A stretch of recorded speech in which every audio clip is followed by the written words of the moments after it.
Hi, this is Ed, and welcome back. Today is 9/11, September 11, and this year is, as you know, 2025. So it's 24 years since the U.S. was attacked, World Trade Center and Pentagon and other attacks that were stopped by the brave people of that flight over Pennsylvania before it was going to target the White House or the U.S. Capitol. I'm not sure.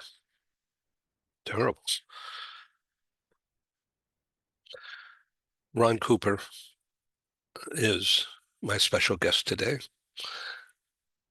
He is just a wonderful guy and clear-headed thinker about trust and about dedication and about helping companies and helping executives communicate the feeling of trust in the workplace and building relationships and helping companies become quote unquote learning organizations. What could be better, especially for today's Gen Z? So we may have a couple of special guests also join us. Not sure of that. It's a very busy day today for a lot of people. So we'll be right back with our broadcast. Welcome again to Global Business News, and this is Global TV. And we're back. This is Ed in San Diego, and in Maryland, on the eastern shore of Maryland, is Ron Cooper again. Thank you, Ron, for being our guest. Ed, thank you so much. It's always great to be with you and your listeners, and always great opportunity. Yeah, so today is 9/11, which is um, infamous and heartbreaking and maddening at the same time. And I'm going to allow Ken Lloyd to enter the studio here. And we're going to be talking with Ron Cooper here, as you could see, as our main speaker, our thought leader.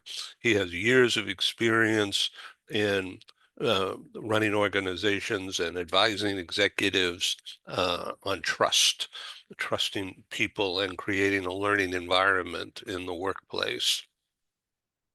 Welcome, Ken Lloyd. Thank you very much. Nice to see you. Ron, nice to see you as well. Hey, Ken, always good to be with you, buddy. Right back Thank at you. you. Thank you for making time on this special day today. I know you're quite busy. Um, Ron is all about trust today. So, Ron, what's your headline? Ed, today I think is a very appropriate day to talk about trust. I'm going to bear with me for maybe 2 or 3 minutes where I go through some type of thought process to hopefully stimulate thinking. But I'm boarding an aircraft. Can I trust the other passengers that they will not attack me, they will not insult me, or otherwise make this a very unenjoyable flight? Hmm. I get on a similar aircraft and think, can I trust the passengers that they will not run to the cockpit and attempt to hijack the plane and oh my smokes, holy smokes, run this plane into a high rise building which has several thousand people in it? Can I trust the persons sitting behind me on a subway that if I were to sit down and mind my own business, can I trust people that they won't club me with a club, knife, anything?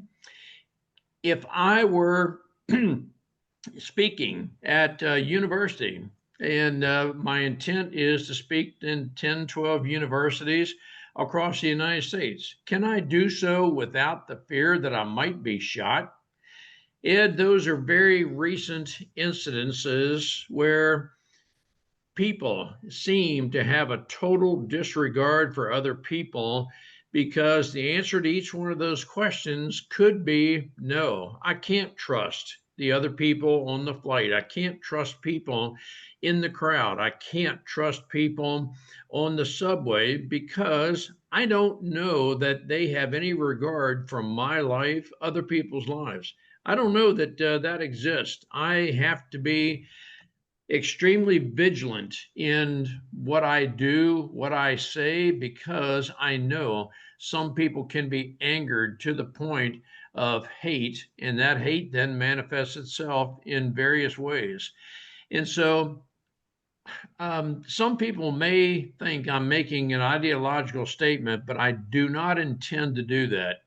What I do believe is that we can have very differing views on different things, very differing perspectives, and we're ardently believing the way we do, but we can discuss any differences we have without that getting to the point of hate and retribution. I believe it is incumbent on us leaders to instill that in our people, that I am fine in the constitutional perspective. You have a freedom of speech. I would prefer that you not use some language around me, but you still have the freedom of speech to do that.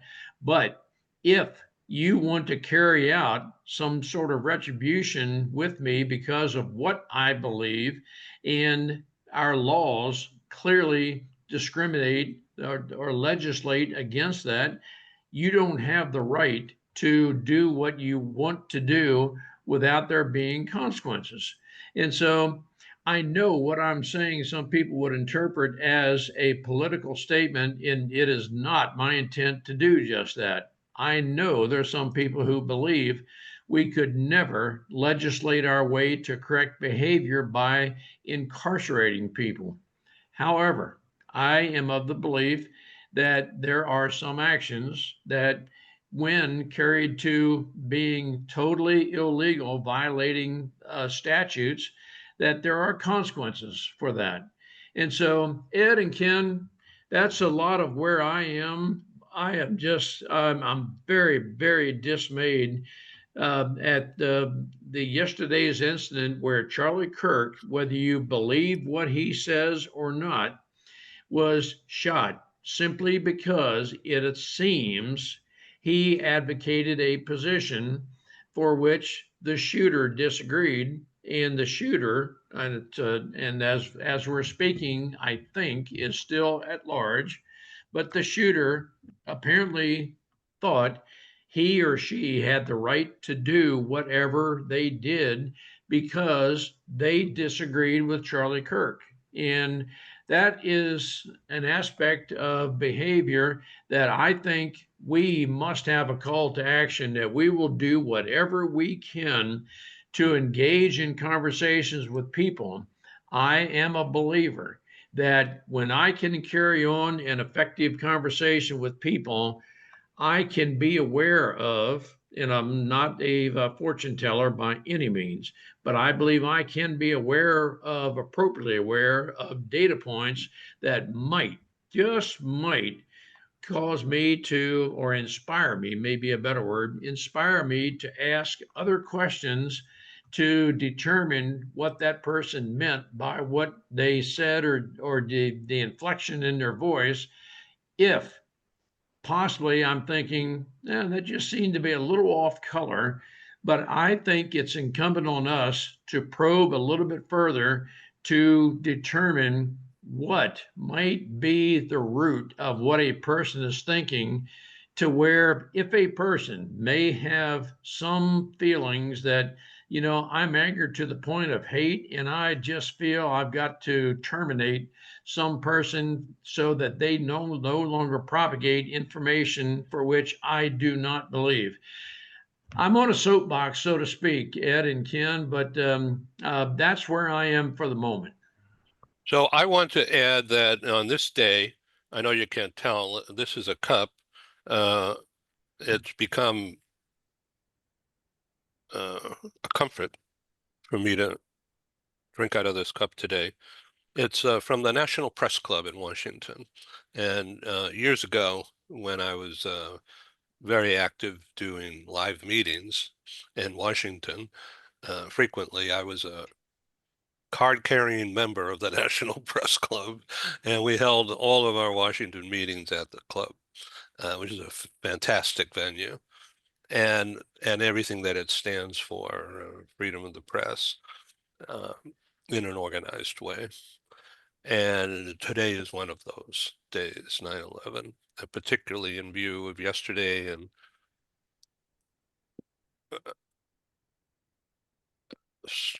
potentially, indeed, overreach uh,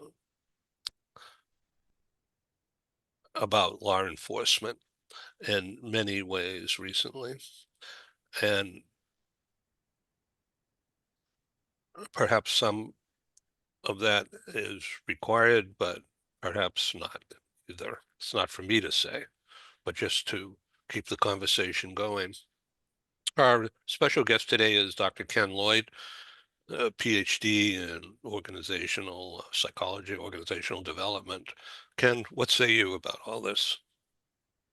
Well, I certainly agree with what Ron is saying. I'm just so dismayed and disappointed to you. Well, I know Ron said dismayed, I'll add disappointed too, just in my thoughts in terms of what's going on. I see these school shootings, see this horrible act yesterday, and just what's going on. It's just, where are we as a people? What's happening? I'm not just here in America, but across the world. What's happened to us? And it's just, it's so sad to see all of this. And I think thoughts like what Ron is mentioning in terms of what can we do somehow as individuals, as a society, to try to prevent some of these horrible actions that are occurring. I agree, communication and understanding. And granted, it's wonderful that people have different opinions. My grandmother used to say, wouldn't it be a boring world if we all were the same? And she's right. But these differences are fine, but to have them reach out, and my differences are so great with yours that one of us has to act violently toward the other, is awful. And I know we're dealing on top of all of this with a mental health crisis, and that there are a lot of people out there that really need a lot more help than what they're getting. And this in no way justifies these horrible actions, but may indeed be playing part of it for people to get to that point. There are no easy answers, as Ron has implied, but certainly if we just sit there and sadly say, oh, isn't it horrible where it's going, it's not enough. And we do have to at least push toward more active engagement between people and between groups, and see if we can come together on more areas. I think, the example would be in our government, where we just simply need to see that, yeah, we can still operate on a bipartisan basis, even if we vehemently disagree with each other. Let's figure out how we can work and move forward constructively rather than destructively. So I'm just disappointed that we're not at that point, but actions like Ron is talking about, then spread out, will help us, and we need help as a people. Let me just jump in, Ron, for a second. Yesterday or the day before, an element of this taken to an extreme over the skies of Ukraine and Poland, and who knows where else. We'll just focus on this for a minute rather than Middle East or other places. It's like everything has gotten so tense. It just seems like everything, bad word, everything, but like we're being tested by the Russians. Okay, NATO's being tested. It's actually the US that's being tested. How far can Putin go? He's testing. It's right out of the history books. History is repeating. What are we going to do? Ron, I'm going to stop talking. The stage is yours. Ed, again, you're both right on target. I do believe that as long as we can talk, we will be able to overcome whatever. And if you are a recalcitrant type person and you're just not willing to listen, it's going to take me longer. But as long as we're able to talk, I believe in myself enough that somehow, some way, we will reach some sort of negotiated settlement. Now, I want to say that I have served 22 years in the Air Force, as we have discussed many times in the past. But I will say that as I discussed the military and others around the world know, we have the offensive potential that we will do whatever we need to do to keep peace, and that is top of the list is deterrence. We do not want to have war. We want to prevent war and we want to have peace. I'm very interested in your perspective on mental health. As I have discussed here, and I won't take this to a long degree, the first 2 decades of my life, I had very poor mental health. It was in the context of negative thinking. I didn't have any confidence and so forth. But it was certainly my mental health was not to the point where I could even entertain the slightest possibility of killing somebody. But I'm very interested in your thinking that can we just through normal conversation, I'm going to use that term, normal conversation, discern something that, man, that is very awry, whatever it is you said, that I just want to explore that a little bit further. And I'm asking that question in the context, do you believe we can be aware enough that, oh, that was really an off-colored comment, I'll use that term, but I want to probe that a little bit further. And if I believe that, oh, wow, that just needs to be investigated a little bit further, again, I've used the expression, I would rather apologize than have to eulogize. I'm the kind of person, and I do know very well my personality is such that it's easier for me than some other people to confront. But I would rather confront and be wrong than not confront and wish I had the courage to say something. Now I'm going to stop talking. Ken, Yeah, I think as parents and as friends and as colleagues and as teammates, to be aware of what's going on with those around us, whether in the work context or in the social context or family context. And if people appear to need help, if you can see it, because how many times when these things occurred, do you then hear, oh yes, this person, and then you'll hear they had this problem or they were being difficult with the others or they were loners and we all were suspicious. If people need help, to try it, at least to suggest that they get it. Because that's what a lot of this is, that people are somehow at the point where they're over the brink. And it's not, that help is not yet going to come from AI. They need real personal, human, one-on-one help. And these are people who are in their own way crying for help. Yeah, we've all gotten upset. We've all been stressed. We've all had our doubts about one aspect or another about ourselves or our performance or whatever, but never to the point, as Ron mentioned, of thinking of any kind of violent action or retribution. But there are those out there that feel that. And I'm very concerned about the lack of social interaction among the younger folks who are spending excessive amounts of time on their computers, on their laptops, on their screens, on social media, and getting questionable advice and suggestions as to how to live their lives. I think it makes it easier for them to do things that really wouldn't be done a generation ago. And those kinds of actions that would call for help, just for us to be more aware of that. And if people need it, to really strongly suggest and even speak with those who might know these individuals, to kind of almost have a chorus, if you will, an intervention. Say, hey, this is a time to get some help. But it's okay to disagree. It's good to disagree. I grew up in a home, my dad was a Republican, my mom was a Democrat, and they didn't agree on all that political stuff, but they loved each other and could talk and communicate and influence each other and listen to each other and respect each other. That's what we need to have more of on a much wider basis. It's okay to disagree. We're not going to disagree on every single point, but that's what makes life interesting and that's what makes life relevant. But when it gets to a point where someone appears to be a little bit off the edge, say, you might want to get some professional help to talk your way through this. It just sounds like that would help you. What do you think? And let them go from there. We're not trying to play therapist with them, but let them get some professional help. And I think our government can help in that regard too. We see a lot of folks that are dealing with post PTSD, not necessarily from military service, but from all kinds of prior experiences that they may have had, and to make sure that they're getting the help that they need, because a lot of this appears to be coming from that. So look at Yeah. what happened yesterday at Utah University there. A lot of people, probably church-going people, Utah's a huge population of Bible believers, and I worship that. I think that's wonderful. And they all witnessed this terrible killing.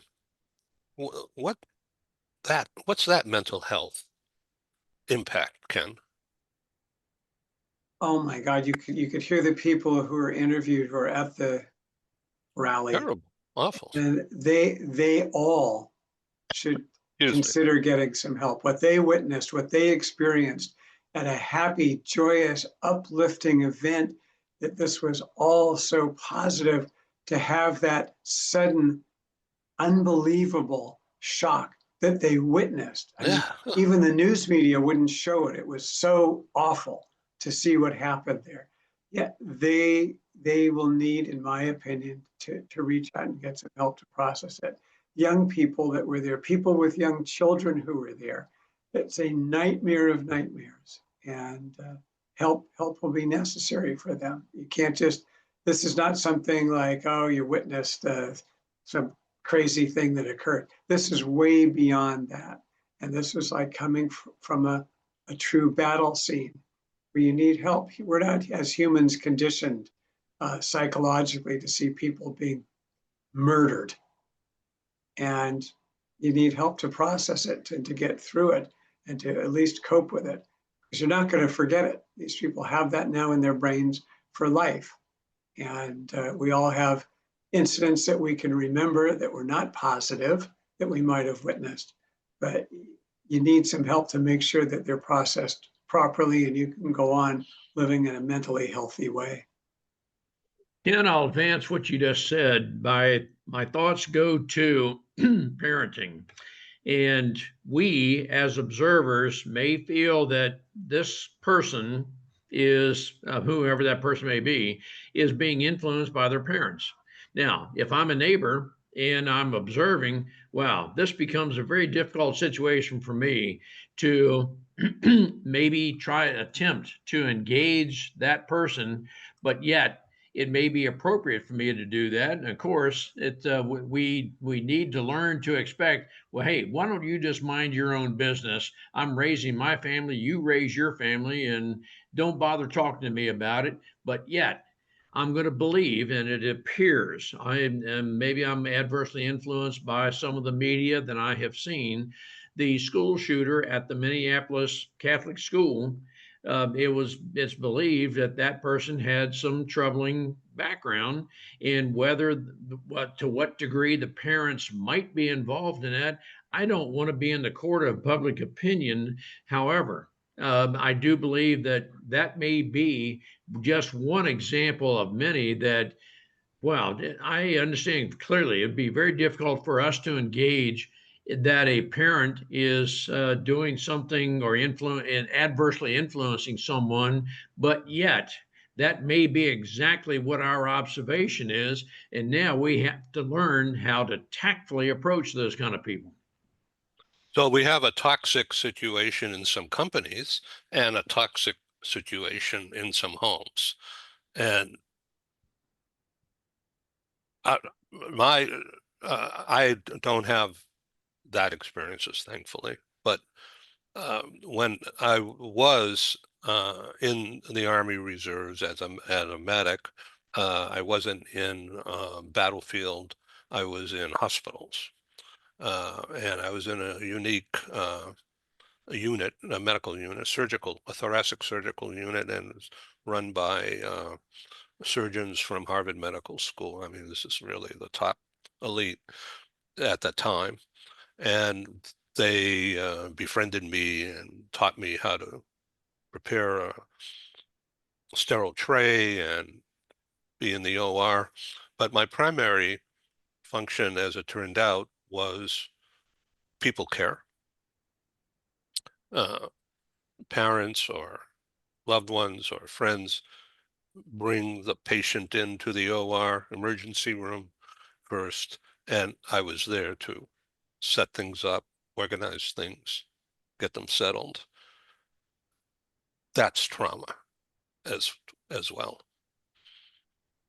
Anyway, I'm getting off point here, but the No, whole I don't think idea. you are, Ed. Oh, That's, thank you. you know, we all observe different things from our perspective. And hopefully we can be objective as we assess others with conversation. And that's a part of listening. That's part of the title of what we're talking about here. But if we can effectively listen to people without being judgmental, but let's just say we can accurately assess. Judgmental to me in this context is I'm going to label or stigmatize you, maybe unfairly stereotype you, something like that. But no, I'm hoping I can accurately assess what we're discussing and take that to a logical conclusion. And so, if I am assessing a very toxic environment, as you discussed, Ed, I want to address that. And now it's up to me to determine the right time, the right place, the right attitude, the right tone of voice, everything to hopefully have receptivity to the conversation I hope I can have, such that we can reach a conclusion of something of the greater good. That if there is heightened anxiety to the point that, oh, I just feel like I may be right on the verge of having to take action, I hope I can de-escalate that. We have about 20 minutes remaining here. It could end sooner, but not longer. As I have another broadcast at the top of the hour. But let's go on topic to how, Ron, you can create a learning environment inside the company so that the employees feel psychologically safe. And with you as the leader, taking this approach that we've just discussed, caring approach, and trusting, and your previously stated rules of never denigrating anybody, and listening, critical listening, and take the lead now, Ron, about how you would coach an executive to set up a learning organization. And Ken, you're an expert at this, so please jump in anytime. Well, I'll start out, and then certainly I want Ken to join in. But I want to always create an environment, a culture that demonstrates clearly we care. I mean, and that covers a wide expanse. We care. I do care about you at home. I do care about you on the job. I want to make certain you are equipped to do what you want to do. I do hope to advance you by giving you more challenging positions or tasks. And I do want to be that person who equips you, trains you to do that. And over a period of time, as I interact with you and Ken, you will know if I'm sincere about what I say, because if my words and actions are not totally synchronous, you're going to know that I speak one thing and I am not following through with the care that I say I want to project. And so when I say that I care, and I say also that I want for you to be in, I want to create a psychologically safe space, as we've talked about numerous times. That is a matter of, I want you to speak freely, but one of the fundamental values that we represent is we will not denigrate each other. We won't go to social media to do that. I respect your opinion, even if our opinions widely differ. But I will never denigrate you, Ed. And one of the standards of the company that we need to have is that is it. If I ever hear that we denigrate each other, then I want to address that right away. And if the person persists in it, I might have to make a determination of whether that person aligns with the values of our company. But Ken, I'm very interested in your thoughts on this. Well, I certainly agree with what you're saying. It's interesting, the kind of environment you're talking about is the kind that would absolutely work against the kind of anger and rage and stress that would somehow motivate someone to engage in some sort of violent behavior. So there is a crossover to that. The thought of care is so important, and building that context and framework in which there is respect and trust and a focus on employee growth and development, and really truly actively listening to people, not going through the motions, so that when the other person's talking, we're thinking, all right, what do I want to say in response? And not even really listening, but to truly engage with the individuals and let them know that they matter, their lives matter. And as you mentioned, on the job, off the job, and it has to be genuine. I mean, we can have some written pronouncement with all these wonderful words in it and then behave totally differently. It has to be genuine. It's got to be real. And then people, if we want them to feel psychologically safe, it has to truly be a safe environment. Where do you disagree? What are your suggestions? What are your ideas? And there's no retribution. Certainly if someone is not performing well, there is feedback and development and coaching and guidance, but it's not a matter of I'm sitting there with a stopwatch and you failed and one more time. It's not managing by threat, but by coaching. And look, as Ron said, if someone clearly cannot make it, you've given them every opportunity. You've structured things perfectly for them and with them, jointly establishing goals.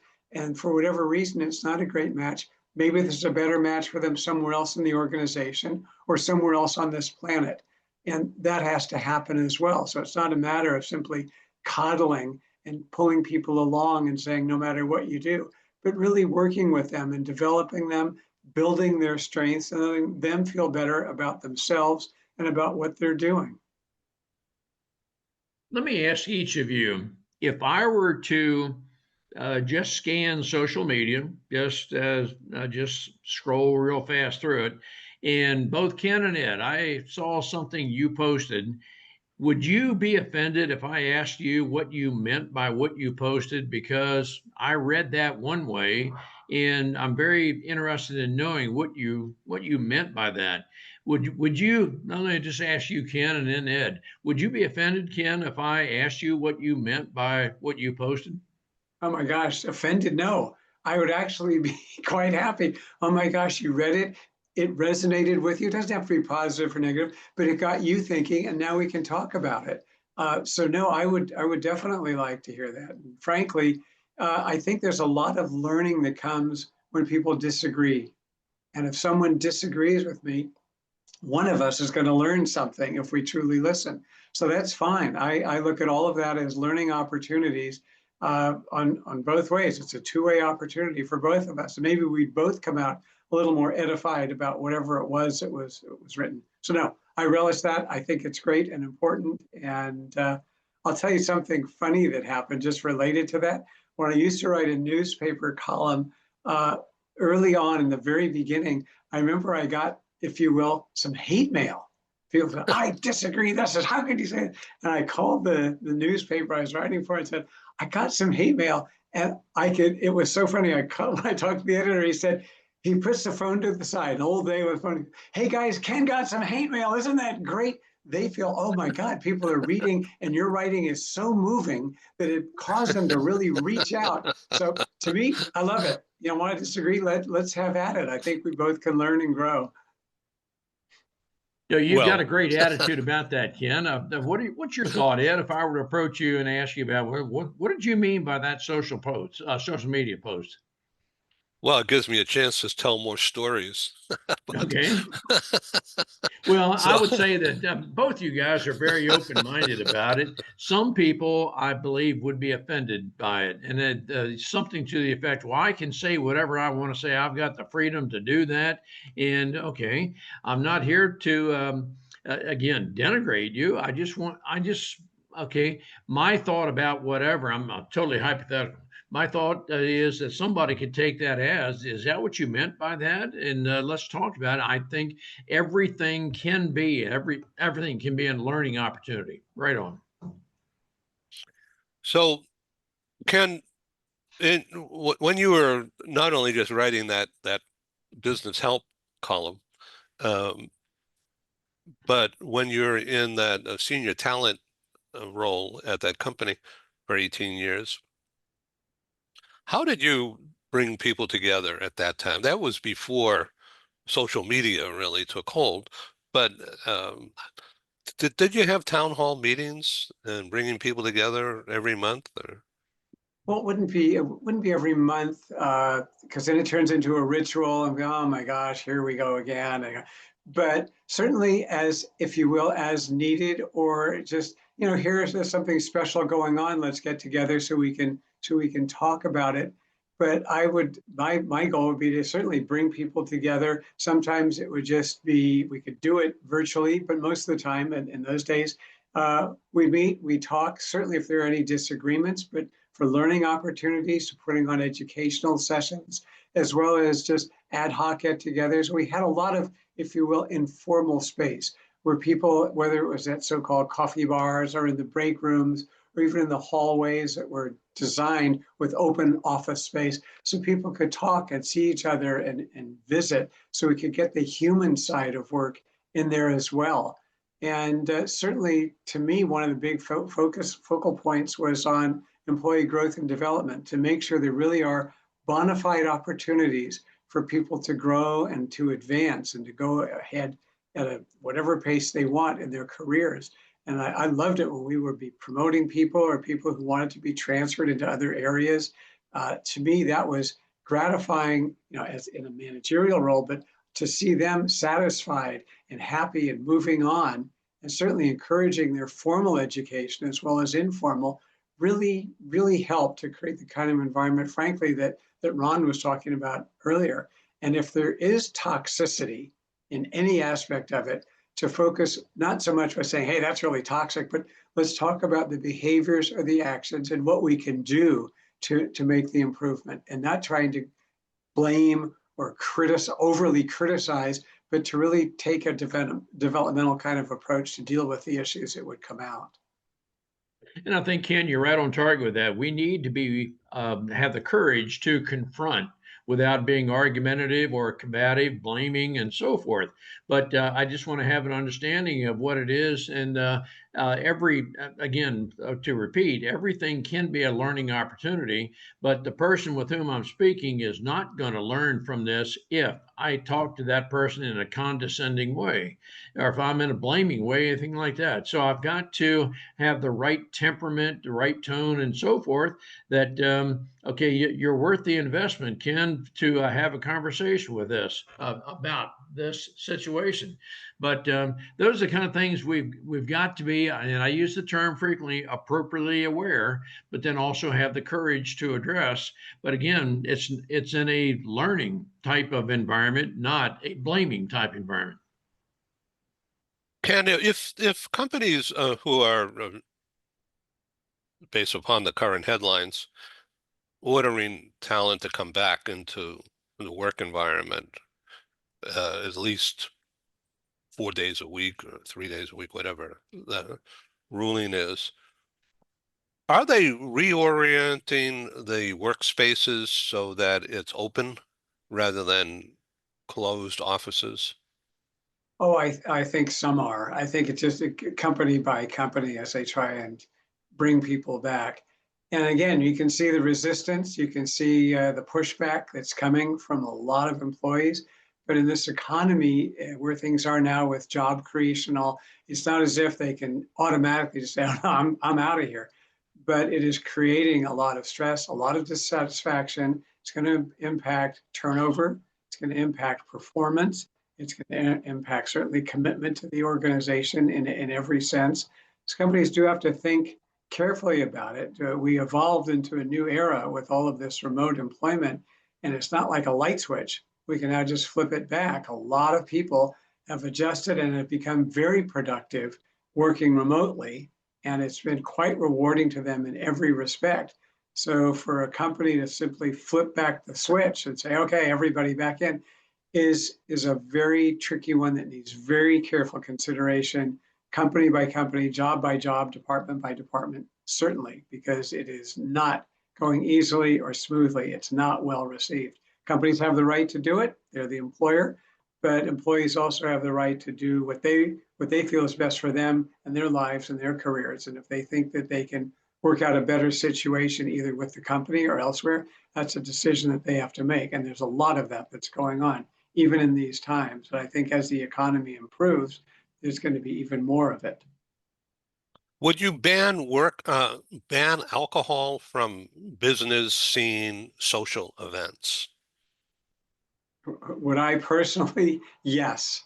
But that's to me, we can have great events. We don't need to artificially inflate them by serving alcohol. And frankly, on the other side, although I'm not an attorney, don't give legal advice. God forbid if someone at a company event drinks too much and then goes out and has an accident.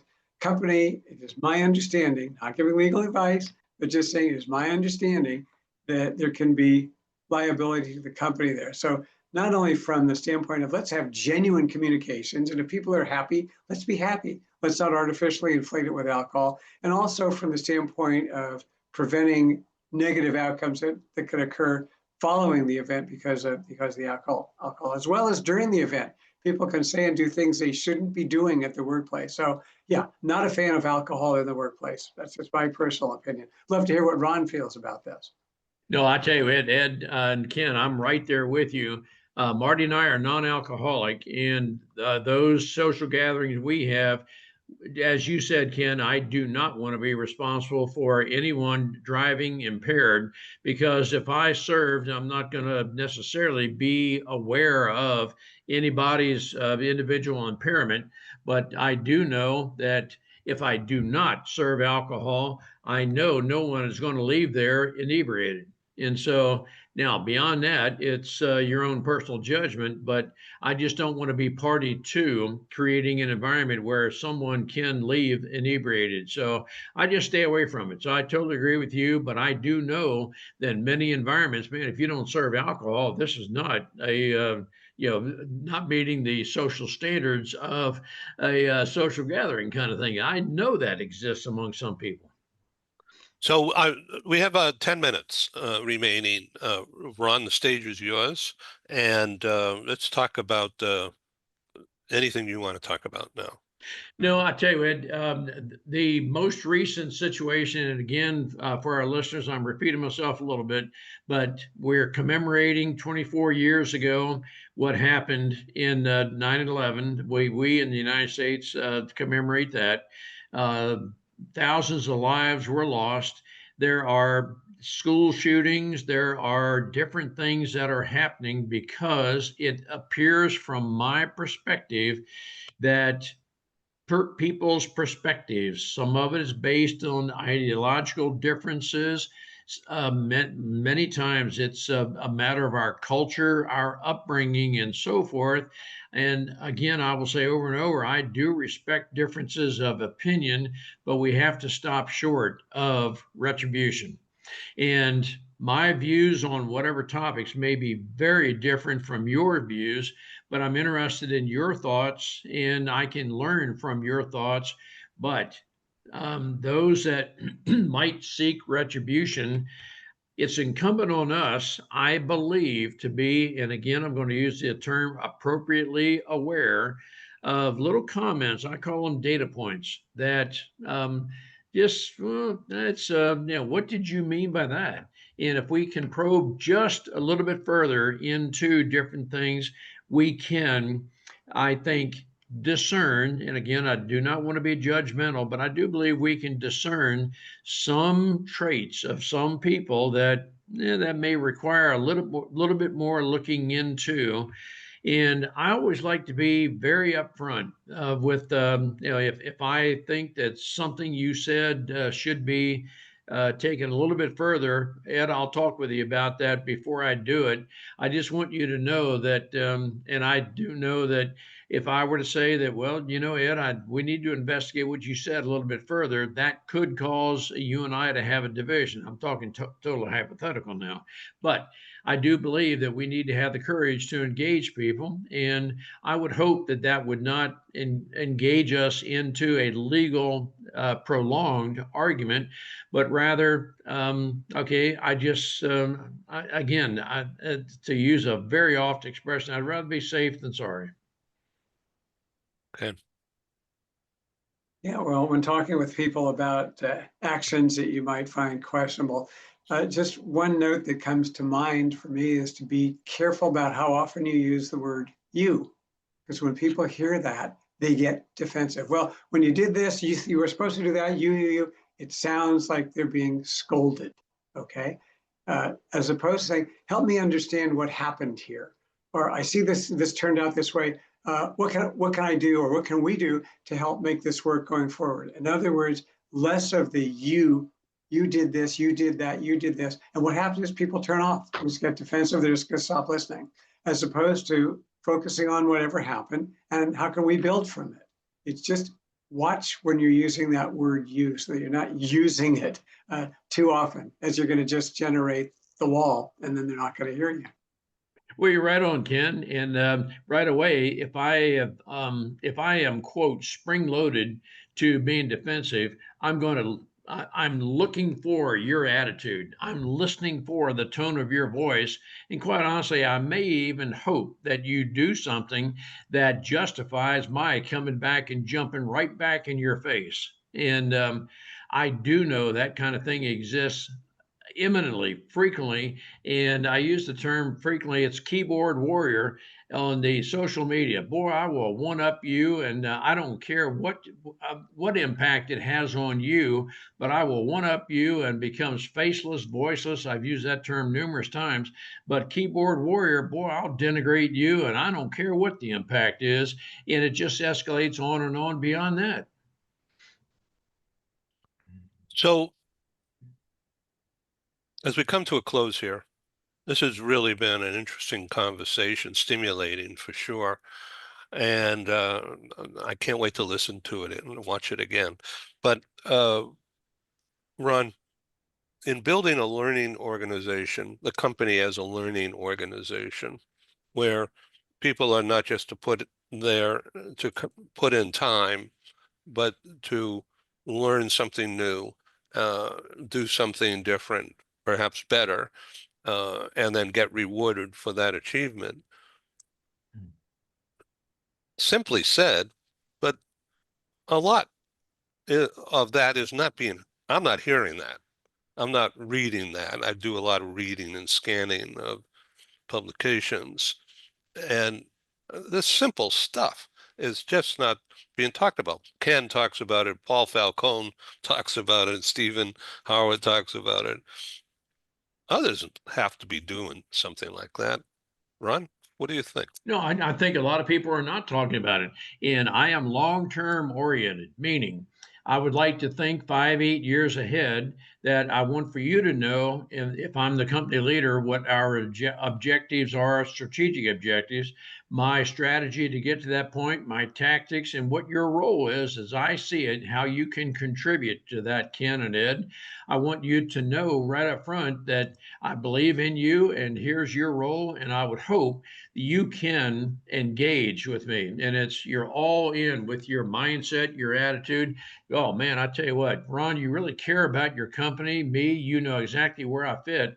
Yes, I want to be a part of engaging the company to take it where it needs to go, because Ken, I will appropriately reward you. I'm not going to be patronizing to you at all, but I will appropriately recognize your contribution to this. And when you know everything about me is genuine and we are working together toward the greater good, everything's going to work together in the right direction, and we're going to increase retention. We're going to increase profitability, but then your satisfaction, Ken and Ed, working in a company like that, your satisfaction means a lot to me. And so, again, I know that your fulfillment, that's a word I use frequently. I would hope that I can create a culture in my company to where you feel totally fulfilled working in under my leadership. And even that term, I don't want you to think that that term under my leadership is a hierarchical type statement. Yep, I am responsible for, but I don't want you to think that I'm superior to you, person to person. Thank you, guys. My pet theme, as it's developed during this year in particular, over the summer, strengthening international business relationships. Philip Berry helped me put those words together. And I'm using that, as you noticed in some of the broadcasts. And I think this program, which will be distributed across the world to business people primarily, will go a long way. What do you think, Ray? I think you're right on target, Ed, and I applaud everything you are doing. Ken, you're an expert in your field, and I think the more we discuss this, and I'm the type of person, man, I want to stimulate thinking because every day can be an opportunity to progress and incorporate greater ideas. God bless the USA. Thank Right you. on. Have a good one. Take care. Thanks, guys, and be Thanks, well. Ken.